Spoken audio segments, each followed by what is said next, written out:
Hello दोस्तों, स्वागत है आपका अपने चैनल ज्ञान प्लस पर। दोस्तों आज फिर से हम आपके सामने हिंदी की क्लास लेके आए हैं। आज दोस्तों हिंदी में हम पढ़ेंगे बहुत सारी चीज़, संज्ञा, सर्वनाम, विशेषण, ये सारी चीज़ें हम आपको वीडियो बाय वीडियो देते रहेंगे।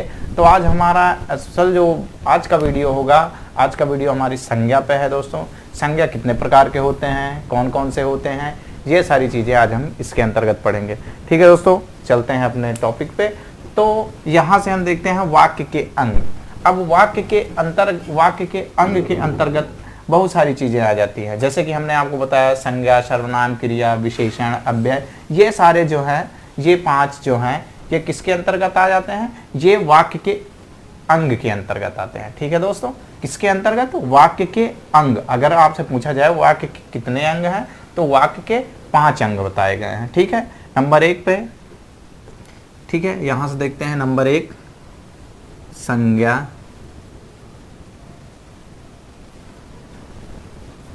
ठीक, 2 पे सर्वनाम,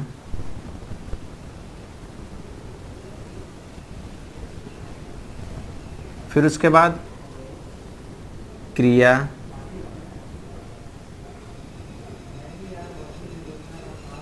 ठीक है, फिर उसके बाद आता है विशेषण,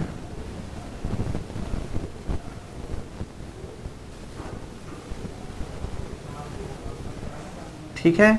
अब आपका 5वें नंबर पे जो आता है वो क्या है? वो आपका है अव्यय। ठीक है, ये आपके 5 पॉइंट है। ये 5 पॉइंट हम बारी बारी से आपको पढ़ाएंगे। यहां से हम देखेंगे संज्ञा। संज्ञा क्या होती है? आप हमेशा से इसको पढ़ते आए हैं। संज्ञा जैसे कहते हैं किसी व्यक्ति, वस्तु, स्थान के नाम को संज्ञा कहते हैं। ठीक है, तो यहां पे हम देखते हैं संज्ञा क्या होता है? किसी वस्तु, स्थान अथवा भाव। ठीक है दोस्तों, यहां से देखते हैं संज्ञा किसी वस्तु,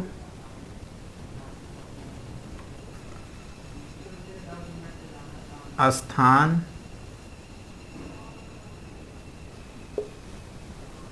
एवं भाव। ठीक है दोस्तों, भाव को संज्ञा कहते हैं।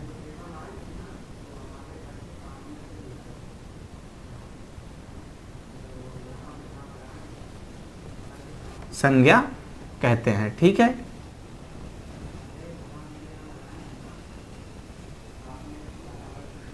ठीक है दोस्तों, किसी व्यक्ति, वस्तु, स्थान अथवा भाव को संज्ञा कहते हैं। अब संज्ञा में यहाँ पे देखते हैं कि संज्ञा में जैसे कि अभी हम देखते हैं कि एग्जाम्पल में, ठीक है, एग्जाम्पल में देखते हैं जैसे कि राम, श्याम, गंगा, यमुना, ये सारी चीजें संज्ञा हैं। ठीक है, यहां से ये सारी चीजें, जैसे किसी का नाम हो गया, राम हो गया, ठीक है, श्याम, सोनू, ठीक है, सोनू, मोनू। अब ये चीजें होंगे। जैसे गंगा भी नदी है लेकिन एक नाम ही है, चूंकि पर्सनल एक नदी का नाम गंगा है। यमुना, ये भी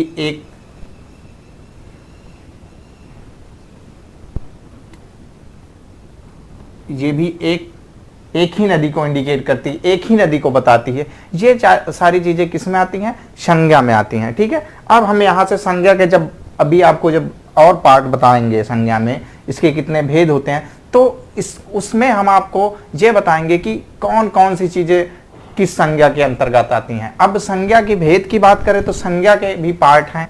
ठीक है, संज्ञा के कितने भेद हैं? संज्ञा के 5 भेद हैं। ठीक है दोस्तों, अब संज्ञा की भेद की बात करें,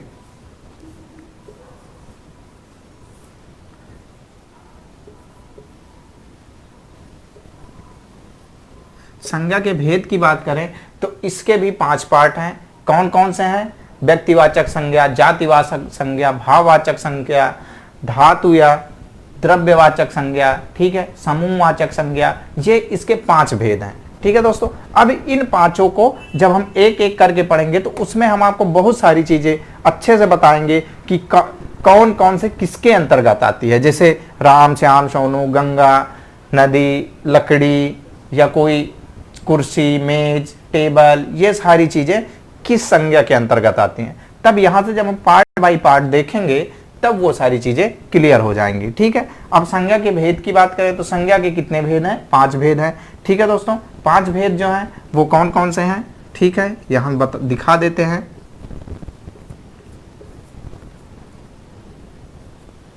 व्यक्तिवाचक, ठीक है।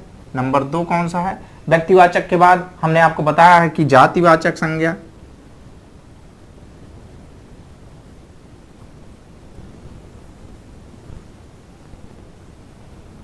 ठीक है दोस्तों, जातिवाचक संज्ञा। जातिवाचक संज्ञा के बाद अब यहां पे आप संज्ञा समझिए,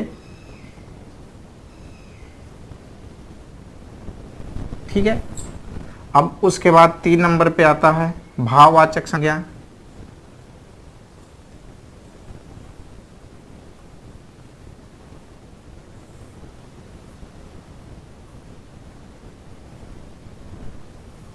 ठीक है दोस्तों, भाववाचक संज्ञा हो गया। अब इसके बाद जो 4 नंबर पे है उसको आप उसका 2 नाम, एक तो धातु, ठीक है, धातुवाचक संज्ञा भी कह सकते हैं, और दूसरा द्रव्यवाचक संज्ञा भी उसे ही कहते हैं। ठीक है दोस्तों,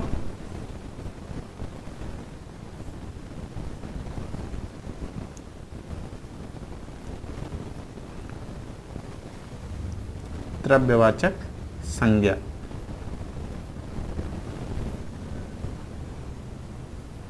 ठीक है। अब 5वें नंबर पर जो आपकी एक है वो है समूहवाचक, ठीक है।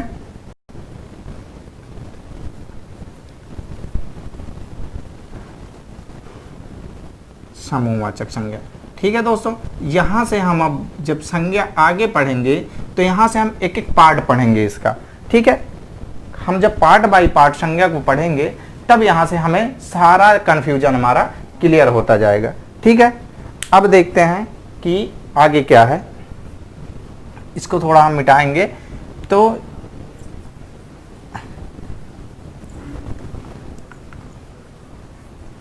ठीक है दोस्तों, इतना हो गया। यहां से अब हम आगे देखते हैं।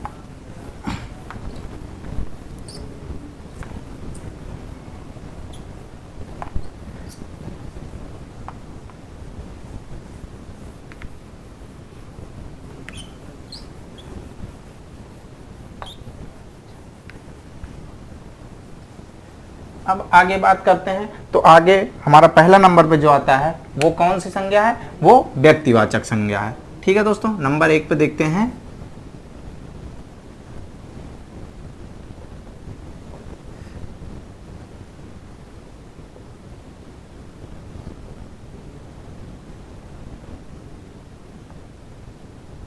व्यक्तिवाचक संज्ञा,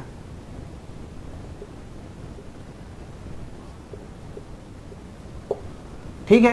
व्यक्तिवाचक संज्ञा, अब व्यक्तिवाचक संज्ञा क्या होती है? जैसे अगर हमने आपको बताया था कि जैसे किसी का नाम हो गया, ठीक है, वो व्यक्तिवाचक संज्ञा के अंतर्गत आता है, ठीक है। आप डेफिनेशन की बात करें तो जैसे किसी निश्चित व्यक्ति वस्तु स्थान, अभी हमने आपको पहले ही बताया था, किसी निश्चित व्यक्ति वस्तु स्थान के मतलब जो उनका नाम होता है उसी को व्यक्तिवाचक संज्ञा कहते हैं। जैसे व्यक्तिवाचक का मतलब है व्यक्तिगत, किसी को व्यक्तिगत इंडिकेट करना, वही व्यक्तिवाचक संज्ञा है, ठीक है। और इसके जो नाम है मतलब इसके जो रूप हैं इसमें कई टाइप के, जैसे व्यक्तियों के नाम, नदियों के नाम, पहाड़ों के नाम, ये सारी चीजें हम अभी आपको बताते हैं, ठीक है। यहां से देखते हैं, जैसे किसी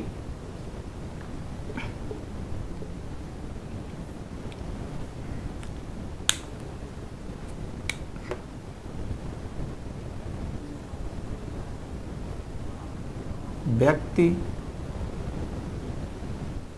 ठीक है दोस्तों, किसी व्यक्ति या वस्तु या संस्था, ठीक है, किसी व्यक्ति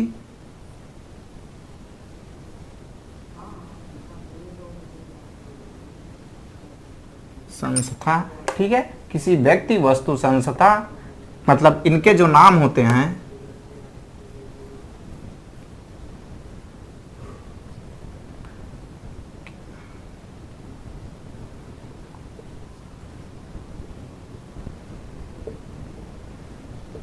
को व्यक्तिवाचक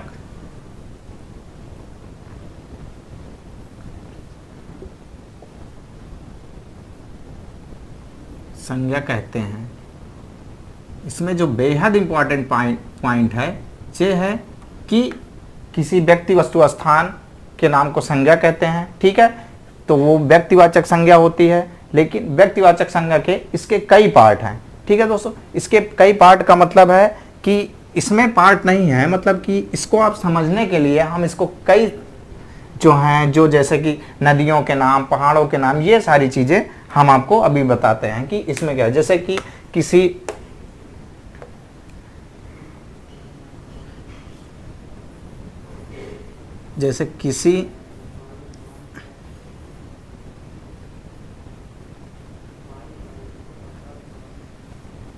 किसी व्यक्तियों के नाम,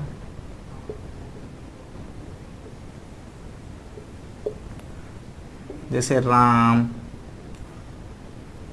श्याम, सोनू,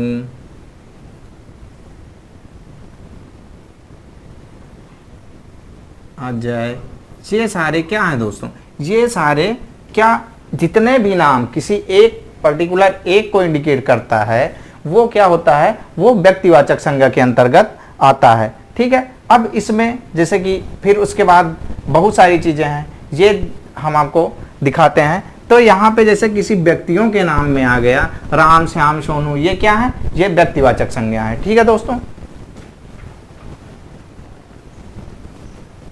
तो किसी व्यक्तियों के नाम, यहां से देखिए किसी संस्थाओं के नाम, ठीक है दोस्तों, किसी संस्थाओं के नाम। संस्थाओं में जैसे आपका कोई भी कोचिंग संस्था हो गई, कोई भी बैंक हो गई, मतलब ऐसे जो चीज़ें हैं, जैसे कि आपका संस्था में आपका जैसे कि GS वर्ड हो गया, ठीक है, ठीक है, GS वर्ड हो गया। अदर जो कोचिंग है, ब्याज, अदर जो संस्थानें हैं वो भी किस में आती हैं, वो भी व्यक्तिवाचक संज्ञा के अंतर्गत आती हैं। देश के मतलब देश का नाम व्यक्तिवाचक संज्ञा है, ठीक है दोस्तों। देश का नाम जैसे कि देश, जैसे भारत, चीन, बांग्लादेश, अदर जितने भी देश हैं वो भी इसी के अंतर्गत आते हैं। जैसे शहरों के नाम, ठीक है दोस्तों, शहरों के नाम, शहरों के नाम जो भी हैं, जैसे कि आप दिल्ली हो गया, ठीक है दोस्तों। शहरों के नाम जैसे कि मुंबई हो गया, ठीक है, और इलाहाबाद हो गया, जितने भी शहरों के नाम हैं वो भी व्यक्तिवाचक संज्ञा के अंतर्गत आते हैं। नदियों के नाम, ठीक है दोस्तों, किसमें, किसके, नदियों के नाम, नदियों के नाम वो भी जैसे कि गंगा, ठीक है, गंगा, यमुना, मतलब जो भी नदी हैं वो सब किस में आती हैं, व्यक्तिवाचक संज्ञा के अंतर्गत। समुद्रों के नाम, ठीक है दोस्तों, समुद्र जितने भी हैं, ठीक है, ये सारी चीजें इसमें आती हैं। तो ये जो हैं, अब हम थोड़ा इसको मिटाएंगे तो उसके बाद आगे हम आपको आगे बताते हैं कि और कौन कौन से। तो जैसे कि हमने बताया आपको समुद्र, ठीक है, जितने भी समुद्र हैं, जैसे कि प्रशांत महासागर, ठीक है, प्रशांत महासागर, अटलांटिक महासागर, ठीक है दोस्तों, जो भी सागर हैं वो भी, जो भी समुद्र हैं वो किस में आते हैं, वो व्यक्तिवाचक संज्ञा के अंतर्गत आते हैं, ठीक है। पर्वतों के नाम, ठीक है, पर्वतों के नाम जैसे कि हिमालय पर्वत, ठीक है, हिमालय पर्वत, और जितने भी पर्वत हैं ये सब किस में आते हैं, ठीक है दोस्तों, ये सब किस में आते हैं, ये सब व्यक्तिवाचक संज्ञा के अंतर्गत। हिमालय, राकीज, एंडीज, K2, जो भी हैं, जितने भी पर्वत हैं ये इसी में आते हैं, ठीक है। अब उसके बाद आप अब कौन से हैं, ठीक है, ये देखते हैं। जैसे कि दिनों, महीनों, सालों के नाम, ठीक है, दिन, महीना, वर्ष, जैसे कि 2012, 2013, दिन, महीना, वर्षों, ठीक है दोस्तों, जैसे कि अप्रैल, मई, जून, ठीक है, सोमवार, बृहस्पतिवार, मंगलवार, जैसे कि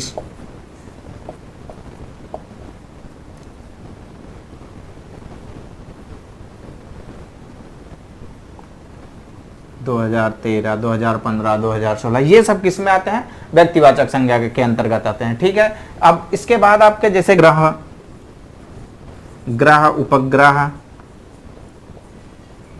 ठीक है, ये भी किस में आते हैं? ये भी व्यक्तिवाचक संज्ञा के अंतर्गत आते हैं। ठीक है, ऐतिहासिक युद्ध जो हैं, ठीक है, युद्धों के नाम,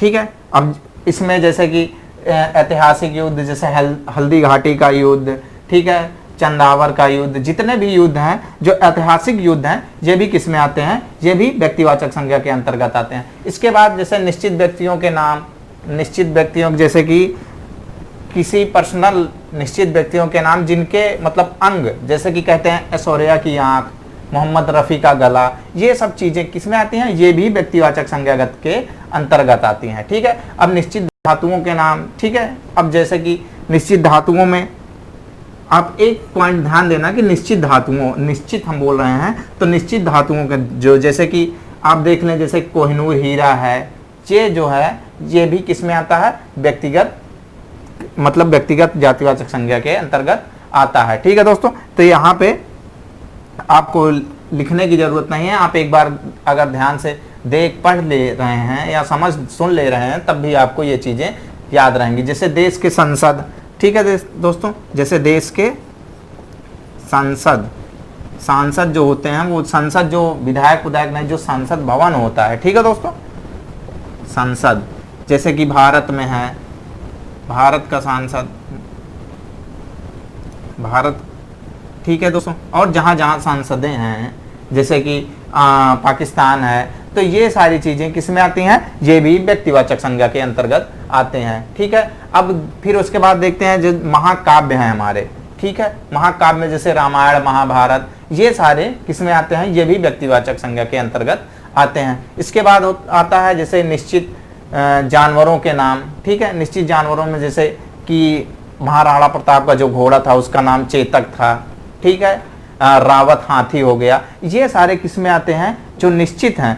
जैसे घोड़ा कह दिया जाए तो घोड़ा में तो बहुत सारे, लेकिन किसी पर्सनल का एक जिसका नाम रखा गया है वो किस में आते हैं? वो व्यक्तिवाचक संज्ञा के अंतर्गत आते हैं। तो यहां से ये सारी चीजें व्यक्तिवाचक संज्ञा के अंतर्गत आती हैं। अब इसके बाद आता है जातिवाचक संज्ञा। ठीक है दोस्तों, जातिवाचक संज्ञा में अब जातिवाचक संज्ञा में क्या आता है? जैसे कि जातिवाचक, जाति से आपको पता चल रहा है किसी पर्टिकुलर एक बिरादरी, एक तरीके समझिए, जाति का मतलब होता है जैसे बिरादरी, ठीक है, उसे इंडिकेट जो करे वो जातिवाचक संज्ञा है। जातिवाचक संज्ञा में क्या होता है कि इसमें किसी वस्तु पदार्थ, ठीक है दोस्तों, इतना याद रखना कि किसी वस्तु या पदार्थ, ठीक है दोस्तों, किसी वस्तु या पदार्थ का जो बोध कराए वही है आपकी जातिवाचक संज्ञा। ठीक है, अब इसमें इसके दो पार्ट हैं, ठीक है, सजीव जातिवाचक और निर्जीव जातिवाचक। अब सजीव जातिवाचक में आप देखेंगे क्या? सजीव जातिवाचक में देखेंगे सजीव जातिवाचक, सजीव जातिवाचक से आपको यह पता चला होगा कि इसमें जान होगी। ठीक है, सजीव से यही चीज होता है कि जो जातिवाचक संज्ञा सजीव वर्ग का बोध कराती है, ठीक है दोस्तों, जो जातिवाचक संज्ञा सजीव वर्ग का बोध कराती है उसे सजीव जातिवाचक संज्ञा कहते हैं। ठीक है, जो मतलब कि सजीव जाति का बोध कराती है उसे सजीव जातिवाचक संज्ञा कहते हैं। ठीक है दोस्तों, इसके संज्ञा कहते हैं। जैसे व्यक्तियों के संबंध, ठीक है दोस्तों, व्यक्तियों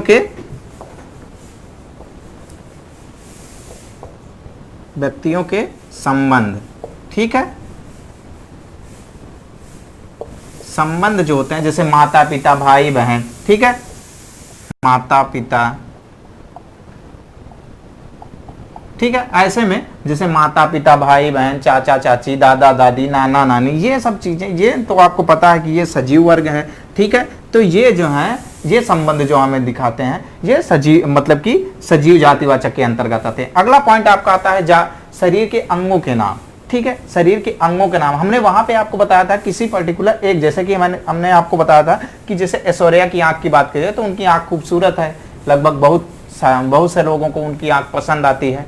तो वहां पे ये होता है। और यहाँ पे क्या होता है, यहाँ पे शरीरों के अंगों के नाम, जैसे नाक, कान, दांत, होंठ, ये सारे आपको मतलब कि जो अंग हैं ये यहाँ पे आते हैं सजीव के अंतर्गत। ठीक है, सजीव में मतलब जातिवाचक संज्ञा के अंतर्गत आते हैं। अब जानवरों के नाम जो सजीव जातिवाचक संज्ञा है, ठीक है, जैसे गाय, बैल, भैंस, बकरी, भेड़, ये सब किस में आते हैं, ये सजीव के अंतर्गत आते हैं। ठीक है दोस्तों, उसके बाद आता है पक्षियों एवं कीड़ों के नाम। ठीक है, पक्षी कीड़ा जो होते हैं जैसे कि मोर, मुर्गा, मच्छर, ठीक है, तितली, ये सारे किस में आते हैं, ये जो हैं किस में आते हैं, ये सजीव जातिवाचक के अंतर्गत आते हैं। उसके बाद आता है कि सजीव जातिवाचक में के मतलब कि वृक्ष, पौधे जो होते हैं वो भी इसी के अंतर्गत आते हैं। जैसे वृक्ष हो गया, पौधा हो गया, कोई फूल का पौधा होता है, कोई बड़ा पेड़ होता है, तो ये सब किस में आते हैं, ये सजीव के अंतर्गत आते हैं। इसके बाद अगला पॉइंट इसमें आता है निर्जीव जातिवाचक। ठीक है, कौन सा आता है,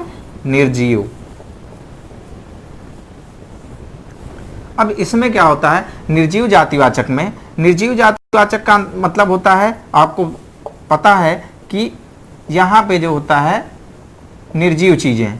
ठीक है, अब निर्जीव चीजें में क्या होता है, जैसे कि जिस जातिवाचक संज्ञा में जीवन मतलब कि जिंदगी या जीवन ना हो उसे निर्जीव जातिवाचक संज्ञा कहते हैं। ठीक है दोस्तों, जिस संज्ञा में जीवन ना हो उसे निर्जीव जातिवाचक संज्ञा कहते हैं। यहाँ पे क्या होता है, जैसे कि पठन पाठन सामग्री जो होती है, मतलब पढ़ने की जो आपकी सामग्रियां हैं, पेंसिल है, पेन है, रबर है, ठीक है, कटर है, पेन मतलब कॉपी है, किताब है, ये सब किस में आती हैं, ये निर्जीव जातिवाचक संज्ञा के अंतर्गत आती हैं। फिर उसके बाद अगला पॉइंट आपका आता है कि घरेलू सामानों। ठीक है, घरेलू सामान में जैसे कुर्सी, मेज, टेबल, ठीक है, और बहुत सारी चीजें होती हैं, जैसे कि गैस हो गया, फैन हो गया, ये सब क्या होते हैं, ये सारी चीजें निर्जीव के अंतर्गत आते हैं। अब बर्तनों में जाएं तो लोटा, गिलास, चम्मच, थाली, ये जो चीजें होती हैं ये किस में आती हैं, निर्जीव जातिवाचक में, मतलब कि जिसमें जीवन ना हो। ठीक है, ये चीजें इसी में आती हैं। तो उसके बाद अगला पॉइंट इसमें और भी आपको क्लियर करते चलते हैं, जैसे कि दैवीय आपदा जो होती है ये भी क्या होती हैं, ये भी निर्जीव हैं, ये भी जो है किस में आती हैं, निर्जीव जातिवाचक के अंतर्गत आती हैं। और एक चीज, एक पॉइंट और आपका क्लियर करते चलें, जैसे शान और शौकत का सामान। शान शौकत आप समझते हैं, रेपुटेशन, इज्जत, जिसमें शोहरत मतलब आपका बड़ा सा मकान है, वहाँ पे फर्नीचर अच्छे अच्छे लगे हैं, वहाँ पे डेकोरेशन आपने अच्छा सा कर रखा है, तो वो चीज़ें आपकी किस में आती हैं, इसी के अंतर्गत आती हैं। ठीक है, और उसमें जैसे आपका पैंट, शर्ट, कपड़े जो भी हैं, ये सारी चीज़ें किस में आती हैं, निर्जीव जातिवाचक संज्ञा के अंतर्गत आती हैं। अब उसके बाद देखते हैं कि भाववाचक संज्ञा क्या होता है। ठीक है, भाववाचक संज्ञा पॉइंट आपका तीसरा आता है, भाववाचक संज्ञा। यहाँ पे क्या होता है, ये चीज, यहाँ से भाव का मतलब होता है कि आपके भाव जो आप कह रहे हैं उसका भाव समझना है आपको। जो शब्द, ठीक है दोस्तों, पॉइंट ध्यान दीजिएगा, जो शब्द संज्ञा के भाव को बताए उसे भाववाचक संज्ञा कहते हैं। ठीक है, जो शब्द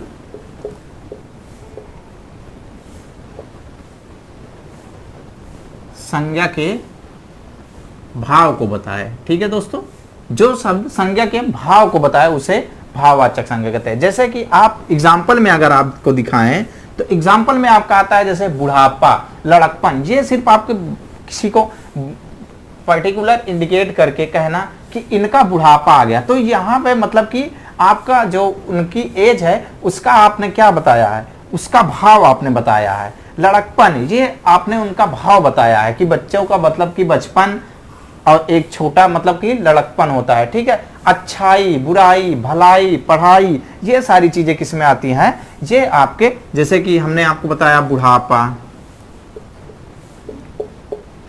अच्छाई, बुराई। ठीक है दोस्तों, ये सारी चीजें क्या है, ये भाववाचक संज्ञा के अंतर्गत आती हैं। ठीक है, आपने इसको समझा। उसके बाद अगला पॉइंट आपका आता है जो 4 नंबर है, वो कौन सा होता है, वहां पे धातु या द्रव्यवाचक संज्ञा। ठीक है दोस्तों, धातु या द्रव्यवाचक संज्ञा। दोस्तों हमको पता है कि आपके पास टाइम कम रहता है, चीज़ें आपको ज़्यादा पढ़नी होती है, तो इसलिए हम खुद ही आपको थोड़ा फास्ट पढ़ाने की कोशिश कर रहे हैं कि चूंकि हम जो बोल रहे हैं अगर हम उसको बोर्ड पे भी दिखाते हैं तो इससे आपका टाइम जाएगा और हमारा भी टाइम जाता है। तो ये चीज़ें आप एक बार सुन रहे हैं तो आपको अच्छे से नॉलेज में आ जाएगा। ठीक है, अब धातु या द्रव्यवाचक संज्ञा, इसके अंतर्गत क्या होता है, जो शब्द धातुओं का बोध कराएं। ठीक है, आपने समझा, जो शब्द धातुओं का बोध कराएं उसे धातुवाचक संज्ञा कहते हैं। जो शब्द धातुओं, ठीक है, धातुओं का बोध कराएं वो क्या है, वो धातुवाचक संज्ञा कहते हैं। जैसे कि हीरा, एग्जाम्पल में आपको दिखाते हैं, जैसे कि हीरा, सोना, चांदी, ठीक है, ये सारी चीजें क्या है, ये आपकी क्या है, ये आपके धातुवाचक हैं। ठीक है, वो आपका क्या है, वो समूहवाचक संज्ञा है। ठीक है, समूह से आपको पता चल रहा होगा कि समूहवाचक संज्ञा किसे कहते हैं, समूहवाचक। ठीक है, समूहवाचक में जो समूह वर्ग का बोध करा है। ठीक है दोस्तों, जो समूह वर्ग का बोध करा है। ठीक है दोस्तों, जो समूह वर्ग का बोध करा है। समूह वर्ग का मतलब होता है कि जैसे हमने वहां आपको बताया था कि किसी पर्टिकुलर एक देश का जो सांसद होता है वो व्यक्तिवाचक संज्ञा के अंतर्गत आता है, लेकिन अगर आपको भारत का सांसद ना कह के सिर्फ सांसद कह दिया जाए तो संसद जो है, संसद में बहुत सारे लोग बैठते हैं तो वो समूहवाचक के अंतर्गत आता है। ठीक है, जैसे संसद, ठीक है, बैठक, ठीक है, यहां पे, और उसके बाद जैसे समाज, पंचायत, ये सारी चीजें किसमें आती हैं, समूहवाचक के अंतर्गत आती हैं। ठीक है दोस्तों, तो यहां से आपका संज्ञा जो है सारा खत्म हो गया। अब मिलते हैं अगले वीडियो में, तब तक के लिए दोस्तों पढ़ते रहिए, मुस्कुराते रहिए, तब तक के लिए जय हिंद।